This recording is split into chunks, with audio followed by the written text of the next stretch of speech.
So, yun guys, no, what's up, no? Welcome ulit sa aking channel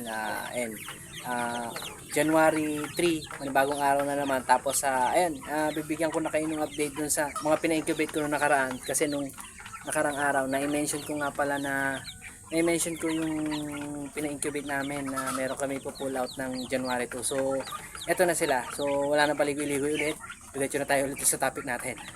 Guys, yan yung yung mga sisiw na pumisa. Ito na yung mga pina-incubate namin. Actually, 12 pieces na itlog. Nung nag-message sila sa akin, sabi nila doon sa doon sa pinag-incubate namin na 8 piraso yung 9 na piraso yung fertile. Ang pumisa lang, ayun pala, ang pumisa lang is 8 piraso lang yung pumisa. So ito lang yung nakuha namin doon na nagtuloy nagpisa nung do sa pangatlong batch. So ito yung 12 pieces. Ganito sa 12 pieces na itlog. Yun lang yung sisiyo na pumisa nung nakaraan. Wawalo lang yung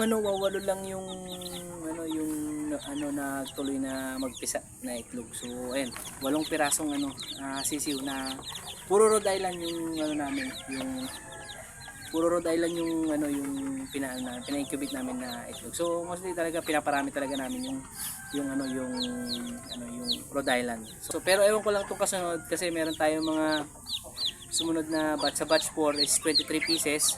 Tapos sa batch 5, ayun meron naman tayong 21 pieces na na-collect ng itlog nung nakaraan. Yung huli namin pina-incubate. So ito lang yung update natin sa ngayon at ay nantay pa namin yung kasunod na batch kung ilan yung mabubuhay ulit na ang mapipisang itlog.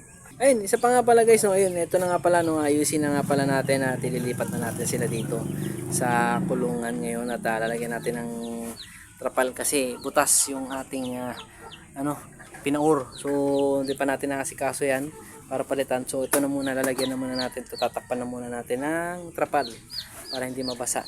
So, ayan. Actually, mayroon nang laman na isa. Ayan. Nilabas ko na yung isang piraso.